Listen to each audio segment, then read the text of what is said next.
बिस्मिल्लाहिर्रहमानिर्रहीम। अस्सलाम वालेकुम, मैं हूँ ईशा रानी और आप देख रहे हैं स्मॉल HD न्यूज़। PTI रहनुमा असद उमर को गिरफ्तार कर लिया गया। आज FIA ज़राए ने बताया कि साइफर केस में असद उमर को गिरफ्तार किया गया है। याद रहे कि साइफर केस में कल शाम PTI के वाइस चेयरमैन शाह महमूद कुरैशी को भी सीक्रेट एक्ट की दफा 5 और 9 लगाकर गिरफ्तार किया था। शाह महमूद कुरैशी को आज सिविल जज एहतशाम आलम की अदालत में पेश कर दिया गया। समाअत को इन कैमरा कर दिया गया। मजिस्ट्रेट ने मीडिया को कमरा अदालत से बाहर निकाल दिया। आपको एक बार फिर बताते चले, PTI रहनुमा असद उमर को गिरफ्तार कर लिया गया। आज FIA ज़राए ने बताया कि साइफर केस में असद उमर को गिरफ्तार किया गया है।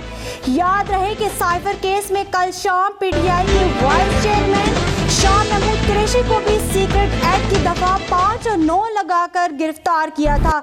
शाह महमूद कुरैशी को आज सिविल जज एहतशाम आलम की अदालत में पेश कर दिया गया।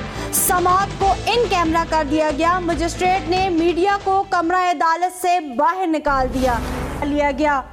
आज FIA ज़राए ने बताया कि साइफर केस में असद उमर को गिरफ्तार किया गया है।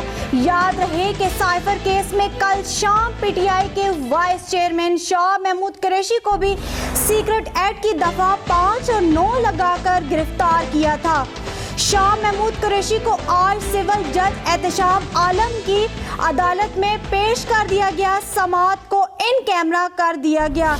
मजिस्ट्रेट ने मीडिया को कमरा अदालत से बाहर निकाल दिया। आपको एक बार फिर बताते चले, PTI रहनुमा असद उमर को गिरफ्तार कर लिया गया।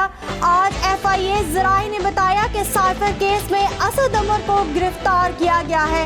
याद रहे कि साइफर केस में कल शाम PTI के वाइस चेयरमैन शाह महमूद कुरैशी को भी सीक्रेट एक्ट की दफा 5 और 9 लगाकर गिरफ्तार किया था। शाह महमूद कुरैशी को आज सिविल जज एहतशाम आलम की अदालत में पेश कर दिया गया। समाअत को इन कैमरा कर दिया गया। मजिस्ट्रेट ने मीडिया को कमरा अदालत से बाहर निकाल दिया।